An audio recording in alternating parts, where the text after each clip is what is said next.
Great. So I think we should obviously go ahead and get started with our first speaker, who is a first-timer to this conference, Dr. Jeffrey Gold.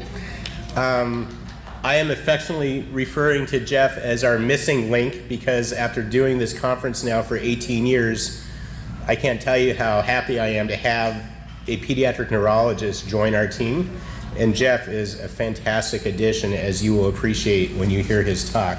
So Jeff earned his MD and his Ph.D., in particular studying learning and memory at UCSD. He's board certified in pediatric neurology and clinical neurophysiology, and he's the director of the neonatal neurology program at Rady Children's Hospital. And I'm really, really happy to have you here, Jeff. And this is a little token of appreciation. Well, thank you. I'm going to assume that you do drink wine, so it's all yours. Thanks, Jeff.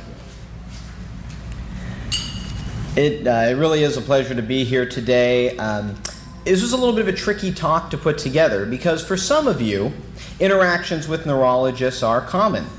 Some of your loved ones may have had all of the problems that I will talk about today, in which case everything I'm going to say today is old hat to you. You'll say, we've already had these tests, we already looked into these things. Others of you may have been lucky enough to have your family members not have these problems, in which case you would say, why do I need to know about these things? We don't have these problems. So what I wanted to focus on today was sort of a higher level question, which is, how do neurologists think about children with chromosomal disorders and in general? Because should you be unlucky enough to have to interact with someone in my profession, it's best to know where we're coming from, what we are capable of, what tests we can do, what those tests mean, why we bother to do them in the first place, and what will happen if those tests are positive. Some of it may be surprising. I am sometimes told I am a little irreverent, but I think that this is a very honest depiction of what neurology does, thinks it does, and can do. So with that in mind, we're going to start with the most important question that a neurologist is ever pondering, which is, can I identify the problem of the patient in front of me? And even if I know exactly what their problem is, what are the features of that disorder, and how do I treat the features of that disorder? So the most important thing that we try to do is identify a problem. So when we're talking about children with chromosome disorders, our question is, what makes us suspect a chromosome disorder? You can't test everybody. You can't just do whole genome sequences of every patient who comes in the door. So we have to be judicious and perform the tests on the people we think may have the condition. Sometimes we are clued into the presence of a chromosome disorder by a specific appearance to the face, or a specific way that the hands are formed or the skin is put together. Down syndrome has a fairly characteristic appearance that most people can diagnose when they meet somebody with that condition. Patau's syndrome, Edwards syndrome, these are all conditions that most people in the neurology field can recognize, even if they're not told the patient has that condition. Most importantly for us, however, is that there is still a wide variability in the appearance of a patient. And just because someone doesn't look like they have a certain condition, that doesn't mean they don't have it. And we owe it to all of our patients to cast a broad net and to try to figure out what they have regardless of what their facial features or skin features may be.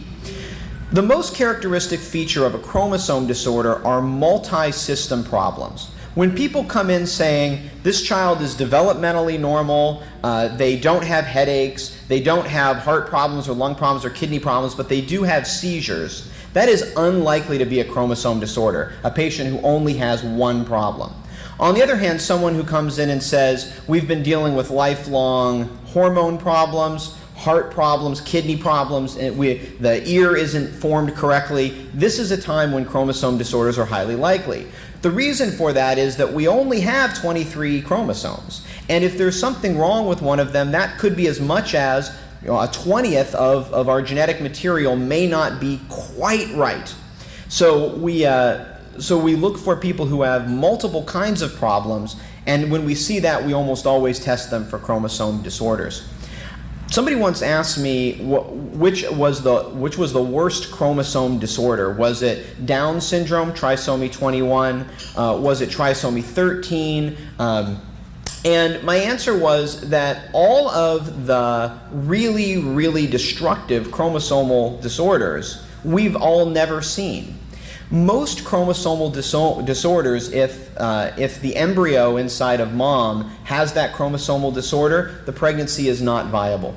So all of the chromosomal disorders that we've seen, all the children that we have met with chromosome disorders, are the chromosome disorders with which it's capable to be born and live a life. But there's a reason why we almost never see trisomy 16. It must be that trisomy 16 is so detrimental to the body systems that babies with trisomy 16 can't live. So all the chromosomal disorders that we treat are chromosomal disorders that are bad enough to cause symptoms, but not so bad that the embryo is lost inside of mom. An interesting point. So the first thing any good neurologist does is take a history. And as I said, with chromosome disorders, we often find children who have multiple problems. But more clearly, these are children who the problems are identified almost immediately. They're identified almost right away. The reason for that is that the problems from the chromosome have been accumulating since the embryo came together. Any problem with the way that the structure of the body was put together is usually evident fairly close to the time of birth. This is in contrast to, for example, metabolic disorders, which we'll talk about in a little bit. In metabolic disorders, children are lacking a certain enzyme that is meant to detoxify a poisonous chemical that is made in the routine processes of the body, or the child is lacking an enzyme that processes energy, and so as the baby gets older, this toxin is building up and building up, or the consequences of energy failure are building up and building up. But when we see the babies that are born who already have a structural abnormality of the heart or of the brain or of the kidneys, that tells us that there's something amiss with the genetic code and not something with the way the body is processing a chemical or something of that nature.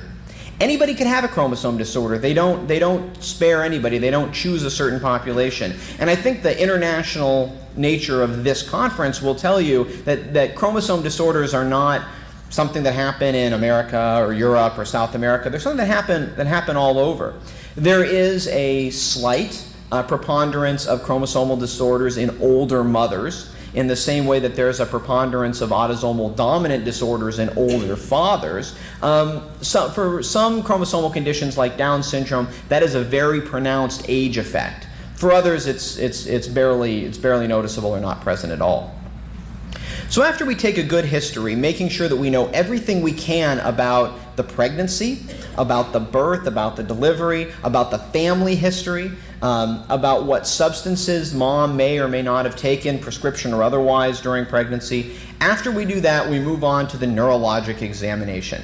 And this is what we claim is our forte, is this special examination that only neurologists can do with fancy little tools that you can buy on Amazon, but that nobody knows how to use. I mean, a hammer, a tuning fork. It's really medicine right out of the 1800s that we apply that cutting edge technology today.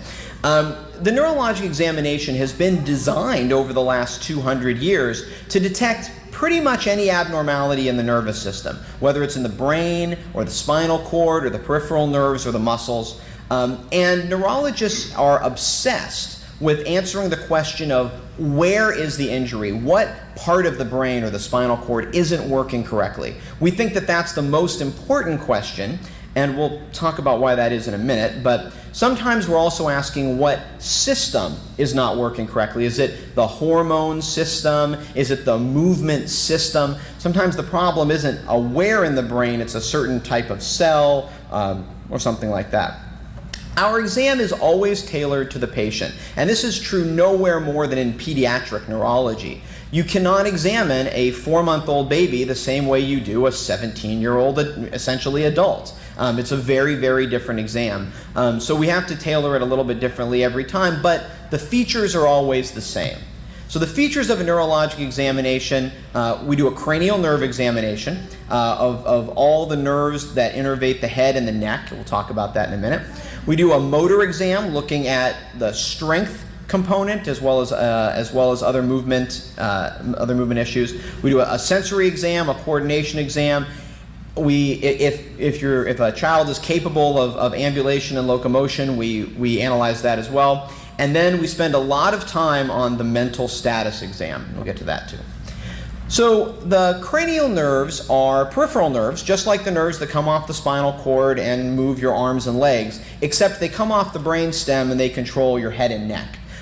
They're special because there's only 12 of them, and we figured that out early on, so we named them, and because we named them, we feel like they're special. So the cranial nerve 1 is the nerve important for smell.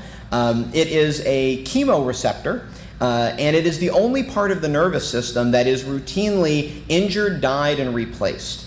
We do not, we'll get to in a minute, that there has never been a neurologic treatment that has caused there to be new brain cells born after brain cells have died.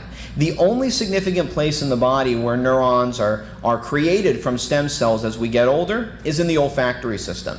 When you smell something, there's a little chemical that goes in and gets attached to the end of a neuron that sends a signal to the brain of what that smelled like. And that's a disturbing thought if you think about that we've all smelled dog poo and other things. That's a little bit going up into your nose. It's really true. It's disgusting. I hate it. But after enough time signaling that it has seen its chemical, that neuron will die to be replaced from the stem cell pool by a new neuron that makes a new smell receptor.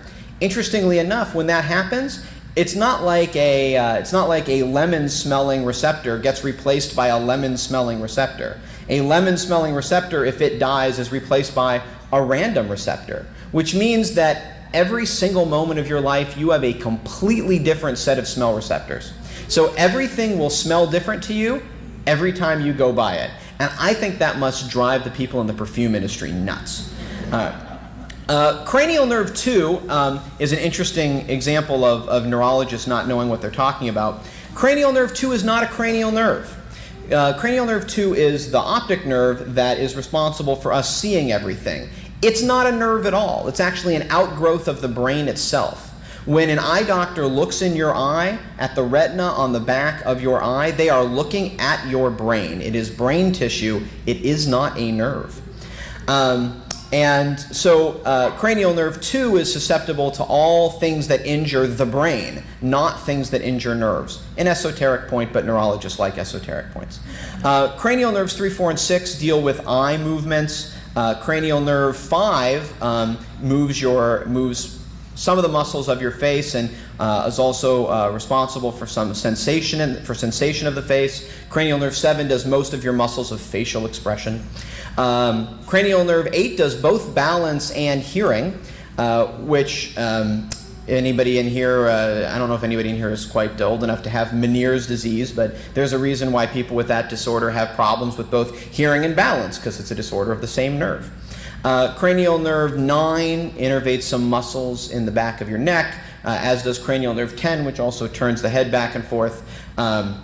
11 and 12 control the neck and shoulders. So we test all of those nerves because we know a lot about them, and any abnormality with the function of those nerves points us very clearly to what part of the brain isn't working properly. The motor examination most people think of as us testing for strength, and that's true. The motor system is primarily responsible for strength. How much can I lift? What parts of my body can lift what? Less clear to a lot of people is that the motor system also includes a whole separate and parallel system for making movements correctly. So somebody with Parkinson's disease has a disorder of the movement system.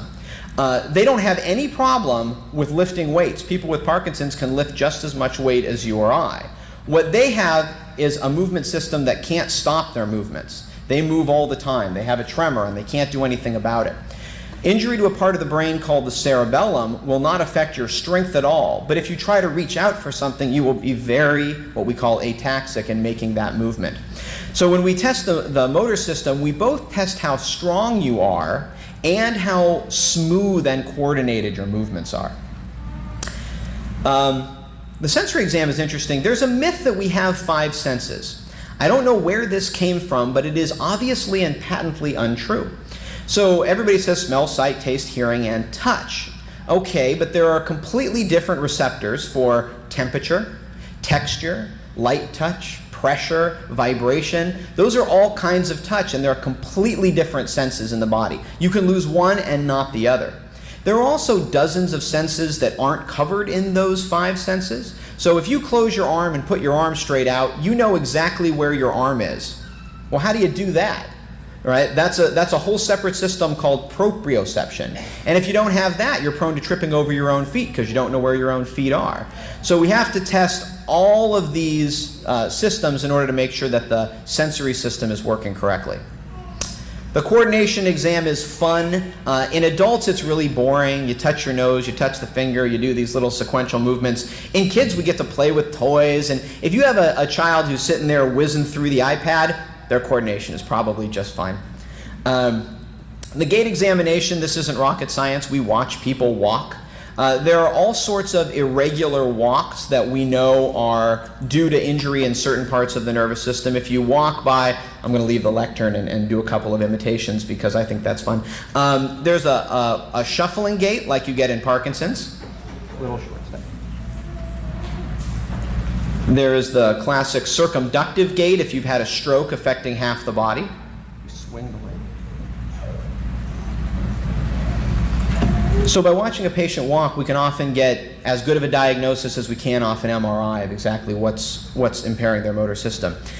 In some conditions like muscular dystrophy, we have patients walk a fixed distance and measure how long it takes them to do that. And then over time, we can repeat that measure and repeat that measure, and we can see if they're getting better or worse over time.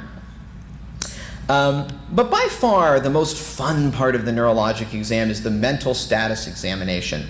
It starts with an assessment of appearance. This is less indicative for children who, no matter how cognitively impaired or cognitively astute they are, their parents are going to make them bathe and dress up. So they all look very fancy. But in adult neurology, if somebody comes into the office and they're disheveled and dirty and haven't cleaned themselves, that tells you something very fundamental about their motivations and their drives.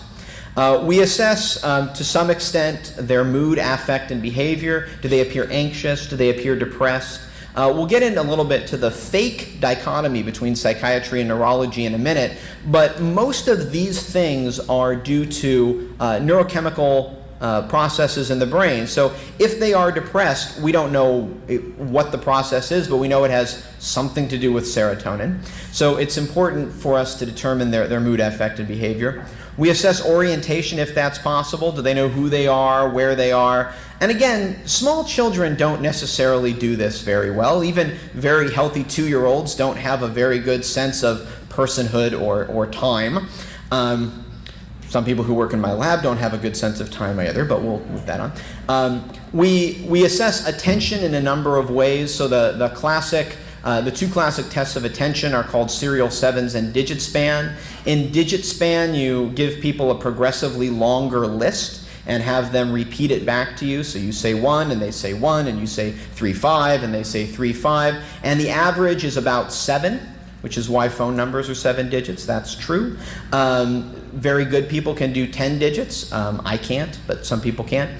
Serial 7s is a little more challenging version of that sort of same task. You start with a number, say 100, and have people count backwards by 7. So 100, 93, 86, 79, 72. And if you think it's impressive I can do that, remember that I do it 20 times a day. Then we assess memory, both verbal and nonverbal, using a variety of tests. And we often test visual spatial abilities. The most classic way to do that is to have somebody draw a clock. We'll talk about that in just a minute. In children, one of the most important things we do when we assess mental status is we assess their language ability. And this could be a whole talk unto itself. But if it is developmentally appropriate, we assess whether they can talk. If they can talk, how many words do they say? How many words do they put together? And what kind of language do they use? Is that language semantically correct, right? Do they use the proper words? Do they call a ball and a cat? And is that language pragmatic? Do they say things like, I want this, or give me that? Do they have from their language a sense that you are you and they are they, and they have a sense of theory of mind and understanding that people have different motivations and drives? These are all questions that actually fall into the language category, because the only way we have to assess those things is through the use of language. We do simple things like have them repeat words or repeat sentences. Confrontation naming just means you point to something and say, what is this? And they say, that's a tie. Well, you have them tell a story. This is often my favorite part. You can say, tell me about your last day of school this year. And it's very telling what people say. Sometimes they have, their intellect and everything is perfectly normal, but they have trouble with the words, and you can almost not understand the story, but they have so many sounds and words. They want to tell you everything. They just don't have the language to do it. Other people have all the language, but they have no motivation to tell you.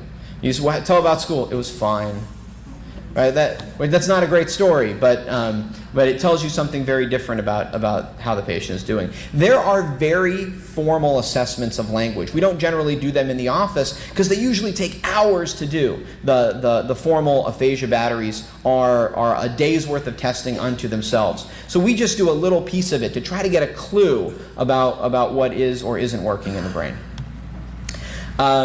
And then we, if developmentally appropriate, we assess higher order functions. So there are certain neurologic conditions and psychiatric conditions where people have problems with what we call abstraction, with higher order thinking. So we will often ask people, what is the difference between, or what's similar about an apple and an orange, right? And they may say, well, those are fruits. That's easy. Well, what's the similarity between a statue and a poem? That requires a little bit more processing to come up with the answer that they're both works of art, right? What's the difference between a boat and a car? And people, so how you answer that can be very telling. Some people are very concrete thinkers. What's the difference between a statue and a poem? Well, one's, big. Well, that's true. So it's sometimes it's very telling. We do analogies and proverbs. We ask people, what does it mean if I were to say, don't count your chickens before they hatch? Very concrete thinkers will say, well, it means that if you don't have a chicken unless it hatches. Well, that's true. But what I'm getting at is how we use that idiom in our everyday conversation. It's very hard to find culturally appropriate proverbs. And one hobby of a friend of mine is collecting proverbs from different cultures. So it's always a fun game to play if you're ever with somebody who is not from your country. Ask them what their sayings are. And you can use, don't count your chickens before they hatch, or don't let the cat out of the bag. Oh, intuitively, we know what those mean because we've heard them so much. But if you're not from here, don't let the cat out of the bag is not clearly a statement that means don't tell the secret or something like that, right? So. All right, so a couple of pictures for you here. So when we assess memory, this is the most standard way to do it. This is the Ray-O figure, or the Ray-Osterith figure. What you do is you have people copy this, and then you take it away, and then after a short delay, you have them attempt to draw it. It is the most validated assessment we have of nonverbal memory, and this is what happens when people try to do that.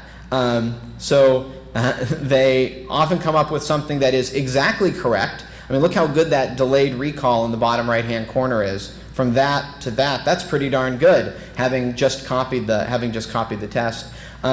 So that's the most validated test of verbal memory. I told you about clock drawing. So this is, you have somebody, you say, draw a clock and set the time to 4:20, right? And they may draw something like this. And sometimes you get very interesting findings. So the half a clock on the right is a patient who had a stroke in the parietal lobe of the brain, giving them a condition called hemi-neglect. So in the hemi-neglect syndrome, the patient ignores half of visual space. So you tell them to draw a clock, and in their mind, they have drawn a perfect clock because they don't pay attention to the fact that there's nothing to the left. There's nothing to their left. The same patient drew that house, which, as you see, has a detailed half and a not-so-detailed other half. So this is a classic one. And sometimes the clocks just get bizarre. I have a friend who has a collection of all the clocks he's had patients draw, and they're very interesting. So bottom left-hand corner, that would be this one right here, is another hemi-neglect. This person ignores this half of the clock, but crams the whole clock onto that half of the clock, which is interesting. I don't know what's going on with this one right here. That's just a very interesting clock. All right. One of my favorite tests is I show people this picture, which is called the cookie theft picture, and I ask them to tell me a story about what's going on in the picture. A good normal answer might be something like, there's a woman at the sink and she's doing the dishes, but she doesn't see the sink is overflowing. The brother and the sister are in the back trying to get cookies, but he's going to fall and she's laughing at him. That would be a great answer if I do say so myself. Sometimes we get people who look at this and they say, the sink is overflowing and there are cookies in the cabinet. And when somebody says something like that, what they've done is ignored all the people, right? It's not an uncommon thing to hear from patients with autism who have excellent language, is they look at the picture and they don't see the people as something worth commenting on. They care primarily about the stuff. Sometimes we get people who come in and we hear really interesting answers like, Mom is ignoring the kids and they're going to get hurt and it'll be her fault. And that tells you something very specific about that home environment. So these open-ended questions can tell you a lot. So this is the classic test of attention right here. This is the Wisconsin card sorting task. So what's done in this is there's a deck of cards that varies in color, shape, and number of items per card. You give people the deck and you say, sort these, but you don't tell them how. And you start with some rule in your mind, like, I want them to put all the blue together. And so they put a card down and another card, and you say, no, that's wrong. And they work their way until they figure out what your rule is. I only want blue together. And then, after they get a couple right, you change the rule without telling them. Depending on how they then respond tells you a lot about their mental state. So if you change the rule and they play, and you say, okay, in your head you say, I don't want blue anymore. I want them to put all the numbers together, ones with ones, twos with twos. So they put two blue things on each other and you say, no, that's wrong. And they just keep putting blues together. That's a very common problem in people who have had an injury to the frontal lobe of the brain. If they get extremely angry and violent with you, that's a whole other separate problem.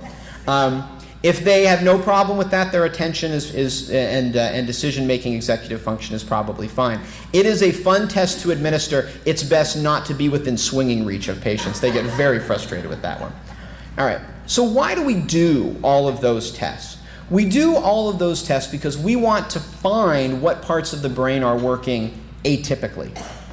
So, since the very inception of neurology, neurologists have been obsessed with the idea of being that some kind of injury to a part of the brain leads to a specific problem or deficit. And that is mostly true. So what I've highlighted in red there is the primary motor strip. Injury to this area will result in a weakness on the other side of the body. So if you have a very small injury to just this area, these folks will do all of those mental status perfectly, all of that sensory exam perfectly, but they will be weak. They will be weak in their movements on the other side, on the contralateral side of the body. This is the right brain, so if you had an injury anywhere in this area, you would have weakness over the left side of the body. All right. This is what we call the primary somatosensory strip. If you have an injury to this part of the brain, you will be perfectly strong, you will be perfectly coordinated, your mental status exam will be completely normal, but you will have an inability to feel on the other side of the body, and that's all sensory modalities. You won't be able to feel light touch, pressure touch, vibration, cold, everything, all sensation is processed by the neurons right in this area. It actually gets even wackier than that because of, this is a little bit of a terrifying drawing, something we call the homunculus. So the homunculus was a terrifying way of trying to describe what parts of that motor strip control which parts of the body. So around the middle of the brain, around, on the middle, over the convexity, touching each other, is the part that controls the legs. So if you have an injury to the very middle part of that motor strip, you will specifically lose control of the legs, but your arms and face may be fine. All the way down on the side of that strip toward the ear is the face. If you have an injury to that area, you may lose the ability to control the face. Most of this has the same blood supply, so in stroke, it's often all affected. But in seizure, often a seizure starts in just one little place. And so that's why sometimes a seizure can start with just arm jerking, or just leg jerking, or just face twitching, depending where in this motor strip the electrical activity has begun. All right. So the part of the brain that I'm highlighting right now is called Broca's area, and it is responsible for language production.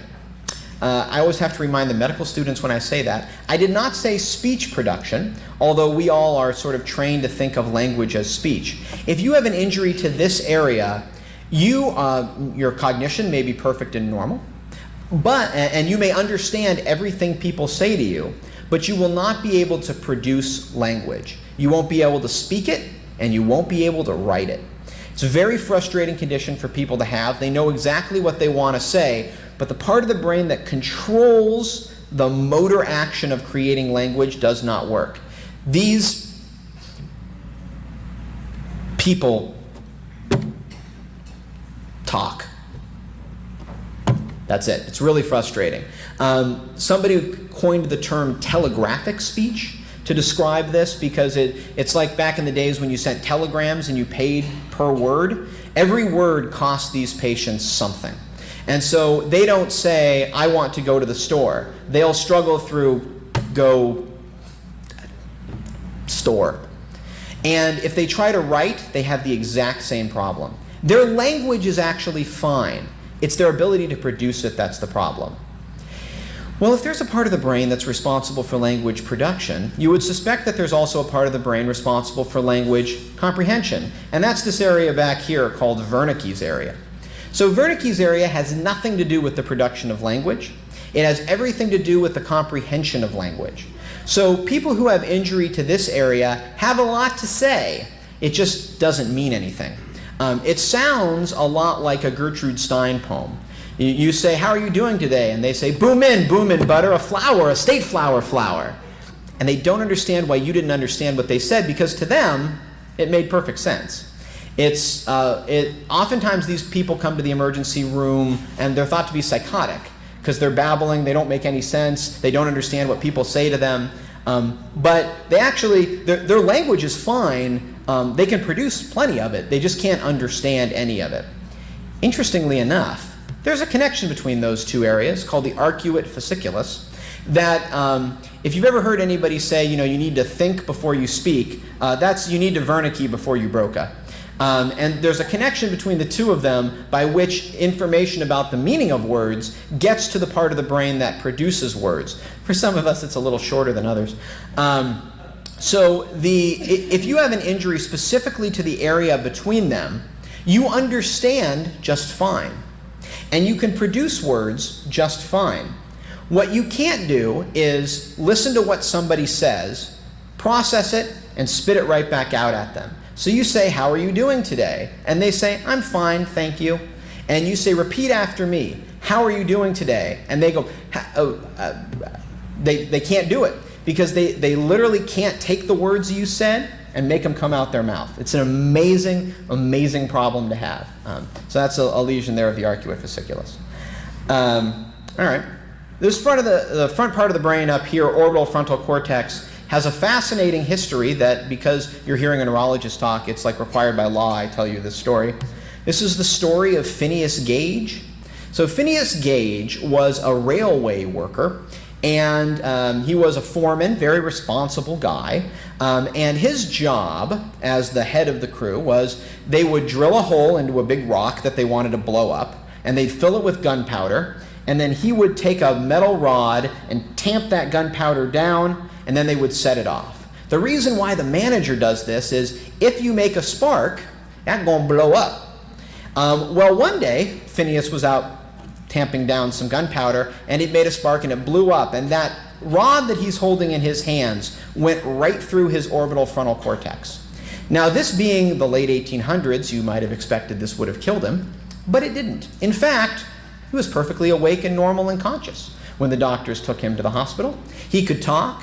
He could explain what was going on. They treated him in the hospital and released him, and he seemed to be okay. But over the next few months, people noticed that Gage wasn't Gage anymore. He was the manager before. He was, the HR representative. He was a very polite gentleman, but now he was swearing. He was uncouth. He was assaulting people. He was very quick to anger. And as it turns out, this orbital frontal portion of the brain is extremely important for social graces, for understanding the consequences of our action, for long-term planning. If you don't have a sense that there is a long-term, you don't have much of a reason to plan for it, and you may as well just act any way that you want. So people who have an injury to this area have impulsive behaviors. They're often uncouth, violent, angry because of injury to that portion of the brain. Not to be confused with this part of the brain, lateral cortex. People who have lateral frontal cortex who have injury to this area have a complete lack of motivation. They just want to sit and stare, and they're just not interested in doing anything else. It's a very interesting phenomenon. All right, tour of the brain, I guess I'll probably right back here. So this is the cerebellum here at the bottom of the brain. It coordinates and smooths movement. It's the part of the brain that's responsible in the motor system, not for strength, but for making sure our movements are nice and smooth, that when we reach to pick something up, we get right to our target. That's all the cerebellum. And then finally, the last part of the brain that we know anything about is this one right here. This is visual cortex, so the information from your eyes goes all the way back to the back of the brain, and the visual world is constructed from the neurons in this part of the brain.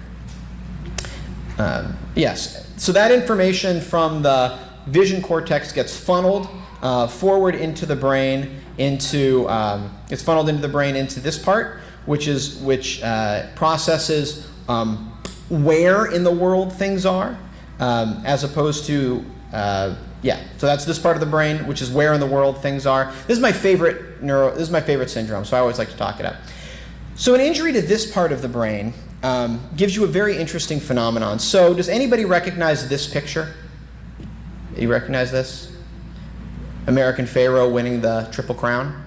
So when you look at this picture, you see the whole picture. But people with injury to this part of the brain, they may only see this, or they may only see that. So when you show somebody with injury to this part of the brain this picture, you say, "What is this?" And they'll say, "Oh, it's a guy holding a cell phone." And you'll be like, "What?" And that's because when they looked at the picture, they lack the ability to put the parts of the picture into one big overall space, right? All they're seeing are pieces, but those pieces aren't connected anyhow. So if you say, "What is this a picture of?" They'll say, "I see a guy with a cell phone. There's an M. I see, there's a horse. And there's a thing back there that says Kings." And they literally don't see the picture. One time I saw a young man who'd had a stroke right in this area of the brain, and I went into his room and I said, what are you watching? He's watching TV, and he says, "Oh, I'm watching Dora the Explorer." And I said, "Okay." And I said, "Point to the TV," and he went, and I was like, "No, it's over there." And he's like, "Oh, okay." He couldn't point to the TV, even though he knew he knew where it was. He could hear it. Like he had the concept it was a TV. He even knew what show it was showing by the sound, but he couldn't figure out where in three-dimensional space it was, because this part of the brain puts pictures together, builds a picture of the world, and makes all the pieces of it ordered. So these are the kinds of higher order problems that we get even in very healthy people who have very small injuries to the brain can have these sort of kind of wacky neurologic syndromes. All right. Our exam is better than technology. We get people all the time who come to our office and say, I would like an MRI. And we say, why do you want an MRI? And they say, because I want to know what parts of the brain aren't working right. And I tell them, an MRI can't tell you that. An MRI can only tell you what pieces of the brain have been injured, and then we have to figure out what part of the brain doesn't work right. If the brain is a computer, an MRI is doing nothing more than making sure the chips are where they're supposed to be. Doesn't tell you if they're short-circuited, doesn't tell you if those chips don't work, just tells you if the chips are where they're supposed to be. An EEG, a brainwave test, just proves that the machine can turn on, right? Just proves that there's electricity coming out of the machine. But our exam tells you what the patient is actually capable of doing. The reason for that is everything I've just shown you is contingent on the brain developing correctly in the first place. If the brain doesn't develop correctly or is injured at a very early age, all of those functions can be put somewhere else in the brain, all right? So while it's true that Broca's area is right here in the left frontal area, if that area is injured early on, maybe the brain will decide that should go over here. Now there are consequences to that decision. Well, what was supposed to be there? Well, now that's here and that's here. There's an oft-repeated and completely false statement that we only use 10% of our brain. That's not true. We use 100% of our brain. It's just that most of our brain is made up not of brain cells, but of connections between those brain cells. But the brain cells themselves are not specialized. They learn specialization. Everything we've talked about so far, the neuroanatomical truths about the way the brain is put together, are true only because that's the way the brain likes to organize things. You can think of yourself as being born with empty shelves of a library in your head and a plan for how that library is going to get filled in. But until there are actually books on the shelves, the books could go anywhere. Most of our job is trying to figure out, is the bookshelf built correctly? Are the books getting to where they need to go? And how can we use those books most effectively? But for people who insist that we use some technology, we usually start with neuroimaging. We start with sometimes CT scan, which is inexpensive and easy to obtain, but it's radiation, and every time you get radiation makes you just a little more likely to get cancer. And it's really low resolution. I always say that CT scan is like watching television in the 50s. It's black and white and it's fuzzy and the picture's moving up and down. MRI is like a new Sony 4K TV, high resolution, beautifully put together. You can really see everything. The only problem with MRI is it takes about 30 times as long as a CT scan, and young children or children with developmental problems need to be put to sleep for one, and that's not a decision to be taken lightly. While in general sedation is very safe, we always worry that people will have a bad reaction to the anesthetic, they'll throw up, maybe they'll have a problem like that. Sometimes we do extra special tests like PET scans or SPECT scans. With these, what you do is you inject somebody with a contrast agent, usually some kind of radioactive isotope, and the brain takes that up and then uses it in its energy processes. So if you see a part of the brain that's using way more energy than it's supposed to, that's not right. If you see a part of the brain that's using way less energy than it's supposed to, that's not right either. So whereas CT and MRI are questions of brain structure, PET and SPECT are questions of brain utilization of energy, which is at least a way to estimate function. Electroencephalography is probably a better way to estimate brain function. So in EEG, we try to estimate some function of the brain off of electrodes that we put on the brain. So the brain has 100 billion neurons in it. And we, as a standard process for an EEG, put 20 stickers on the head. And every day I get asked by a family, well, you said the EEG was abnormal. What does that mean? And I always tell them, we're not measuring brain activity here. We're looking for patterns. And we know that people who have brain waves that instead of looking like nice waves on the ocean are pointy, those people often have seizures. And if part of the brain waves are really slow and other part of the brain waves are really fast, that usually means there's injury to the slow part. And that is the extent of what anybody can tell you off an EEG. 1 billion neurons summed up by 20 electrodes. It's not a very sophisticated measure. People have tried over the years to create what we call a quantitative EEG, and you can pay a lot of money for a private study that will tell you, well, the brain spends 28% of its time with alpha power and 19% of its time with beta power, but there's nothing we can do with that information. We don't know enough yet. 20 years from now, probably going to be incredibly important. Right now, we just don't know what to do with that information. If people have seizures, we sometimes do advanced epilepsy testing. For example, we have them stay in the hospital for a day or 2 days or 3 days so that we can record the funny movements they make or the seizures they have, so we can see if those 20 electrodes can tell us where in the brain the seizure is coming from. Sometimes we use a technology called magnetoencephalography, not to give anybody flashbacks to high school physics, but every time you've got electricity moving this direction, perpendicular to it, you have magnets moving. So while in EEG we measure the electrical components of brain waves, the brain waves also have a magnetic component. You need a much more expensive machine to test for that, but we do that sometimes. Sometimes we wait for people to have a seizure and then inject them with one of those nuclear medicine contrast agents and then see what part of the brain was active during the seizure. That might help tell us where the seizures are coming from. And in the last extreme, if we're going to take part of the brain out because it's having too many seizures, we will have the surgeons take the skull off, and then we'll put the EEG electrodes right on the brain itself so that we can get a perfect measure of the electrical activity of the brain. Sometimes when we do that, we use a lot more than 20, though. We do metabolic testing if we suspect there's something wrong with the way the body processes energy or detoxifies waste products.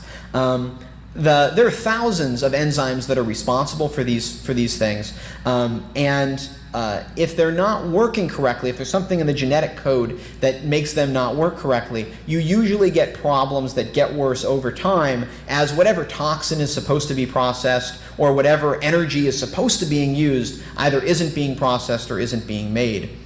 Part of the difficulty in chromosome disorders is that in addition to problems with the way the nervous system was built, you also have some of these important enzymes that are on the genetic material that isn't working correctly. So you sort of get a metabolic problem on top of a structural problem, and that's what makes chromosome disorders so fascinating of a condition to treat, because they put together so many different parts of neurology.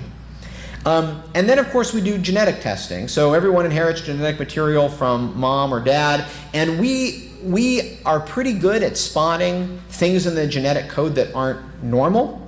We don't necessarily know what that means most of the time. We know what the problem is. We know what gene isn't working correctly, but we don't know what that gene does. Again, 20 years from now, they're going to laugh at a statement like that because they'll probably know exactly what all the genes do. Right now, we don't really know. The easiest form of genetic testing to perform is chromosome studies. You take a little blood, you look at it under the microscope, you count 23 chromosomes, and you see if they all look right. That's easy. Slightly more difficult is what's called SNP analysis. So we take little fragments of DNA that we know that code for normal, we take little fragments of enzymes that cut up DNA, and then we look for the genes that we know should be there. If we don't see them, then we know what's missing. But the new fanciness is whole exome sequencing, where we go through and read letter by letter the genetic code to figure out exactly what genetics you have. The problem is that nobody's genetic code is exactly the same. So if we find something that's not typical, does that mean that's causing a disease? Does that mean that's what's causing you to be uniquely you? And people's genes aren't even exactly the same as their parents because there's a little bit of mutation, a little bit of change. So we don't necessarily really know what that means. And then finally, we get to behavioral testing, the final frontier. Overwhelmingly, I find that this is what's most important to families. It rarely helps us identify a specific syndrome, but it is often very important for determining how we can best help children improve over time. We do standardized tests. There's the Bailey scales of infant development if you're a baby. There's the WISC if you're a child, and the WACE if you're an adult. And those are your standard IQ tests, your standard tests that tell you things like better at verbal memory than nonverbal memory. The schools often use these to help pick educational strategies. There are specific tests for autism, the MCHAT and the ADOS. I think somebody smarter than me will tell you more about autism shortly. And then there's a host of psychoeducational tests that schools use to try to assess what is the best way to help a given child. Our tests are, generally speaking, good at finding the things that are wrong and the general idea of what needs to be addressed. But specific tests, do we need more physical therapy or occupational therapy? Oftentimes the school district has specific tests they use to answer those questions. So that was all a really long way of saying that's what we do when we try to find what's wrong and what features, once we know what's wrong, what parts of the brain are injured, leading to the problems that we're seeing. But the more important question is, can I provide a therapy and what can I do to help? And unfortunately, this is where, by and large, neurology falls really short. There is an old joke that neurology is all diagnose and adios, right? That we tell you exactly what's wrong and say, yep, you got some problems, see you later. This is not from malice aforethought, and it's not from incompetence. It's from a lack of any treatment interventions. Unfortunately, there's never been a therapy that creates new neurons. There's never been a therapy that makes cells make proper instead of improper connections. There's never been a therapy that makes neurons work better. There's never been a therapy that makes people smarter or do better in school, at least not directly. We can improve some things that may be getting in the way of their education, like depression, like anxiety, like attention problems. But we don't have any treatments that do any of these things, which is what makes neurology such a frustrating field, both from this side of the desk and from that side of the desk. Because we want to help. We got into neurology to help people. And you came to us to get help.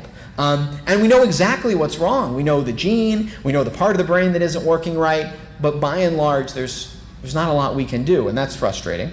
There are some things. Believe it or not, the mainstay in this day and age is still behavioral therapy, is still practice makes perfect. So since we can't actually fix the brain, we count on the brain to fix itself.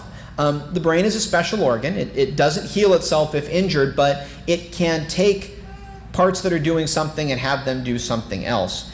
An ear can't be a nose, no matter how hard it tries. But if you're missing your left frontal lobe, the right frontal lobe may be able to take over those functions. Now, there will be some cost to that, right? The right frontal lobe isn't going to be doing what the right frontal lobe was supposed to be doing as well as you want it to, but you can still get some of those features. So for 95% of right-handed people and 50% of left-handed people, language is in the left side of the brain. But we have people who had a stroke of the whole left side of the brain at birth, and they talk fairly well because their brain has put all of that information on the right side. It's not perfect, but it's good. And we think that the best that we can do is to support the brain in its natural plasticity. Lots and lots of practice.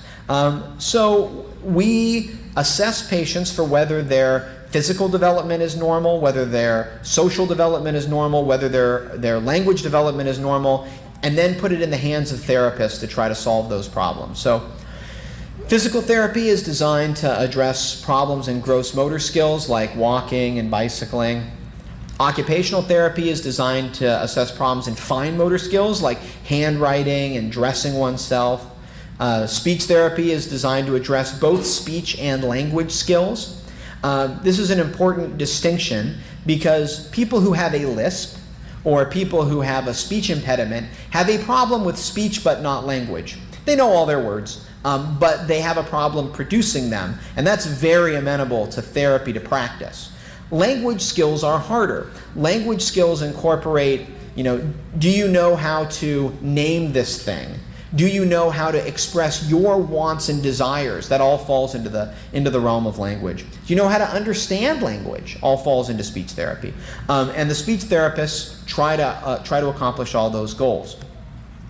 Behavioral therapy is a little more tricky. There are whole fields of medicine and non-medicine designed to address this question. Clinical psychologists do counseling, behavioral therapy, and things designed to address behavior. Psychiatrists do that a little bit too, except they also use medications. For autism, the most validated therapy is one called applied behavioral analysis, which essentially tries to teach children with autism the behaviors they need to function around other people. Tries to teach them when you meet someone new, you shake a hand. Tries to teach them, when you approach a door and someone else is at that door, you hold it open for them. These are things that children with autism don't do naturally, but they try to teach through behavioral techniques. It's controversial. It's less controversial these days because it works, and most families like that their children are displaying new social graces. It was controversial when it was created because some people say that we were turning children into robots, that we were giving them stimulus response, right? You walk up to, hold out the hand, and if they don't shake it, you yell at them, and then the next time they shake it. So I can always tell a child who has done ABA, because I'm thinking here of a young man who comes to my clinic, and every time, I've seen him 100 times, every time he comes into the room and he says, I'll change his name, "I'm John. What's your name?" And I say, "I'm Dr. Gold." And he'll go to the bathroom, he'll come back from the bathroom, he'll come in and he'll say, "I'm John. Who are you?" And I'll say, "I'm Dr. Gold." It's just he knows if you go into a room with an adult who is not mom or dad, you put your hand out and you say, "I'm John, who are you?" And some people think that helps with the social graces, and other people don't like that sort of robotic movement. It's the kind of debate we have in behavioral therapy. Most therapy in California is school-based. So in California, every child with special needs gets what's called an individual education plan. They have an assessment by a neuropsychologist to determine what their educational needs are. And then a committee meets and puts together their educational needs with their medical needs into one document that is then followed by the school district, and it covers all of their needs. Most states have something similar, and it is truly the mainstay of therapy because most of a child's time is spent either at school or at home. And you can add 30 minutes of occupational therapy here or 60 minutes of speech therapy there, but most of their time is going to be spent interacting with their teachers and their parents. And the IEP is a way of consolidating everybody's plan into one document. All right. But the truth is that none of that requires a neurologist. Right? It requires a referral to an occupational therapist, speech therapist, physical therapist, and a school that takes ownership of an IEP. And none of that involves a neurologist. We trust the therapist to do what's right. In a perfect world, you'd get all the therapy. You'd have as much therapy as you wanted, and it would be as close to home as possible. But parents shouldn't feel guilty if they say, we go to therapy and they play these specific games. I can play those specific games at home. Yes, you can. You're right. Therapy exists to teach parents how to do the types of skills training that children need at home. And whether they get a half hour of it or an hour of it or an hour and a half of it is trivial. It's trivial. What's most important is that school is doing those therapies 8 hours a day, and the parents are doing those therapies as much as possible at home. So parents and therapists and the school who make the IEP need to decide what the right amount of therapy is for the child. Neurologists can help a little bit with pharmacotherapy. We can treat attention. We can treat attention with medications like Ritalin or Clonidine.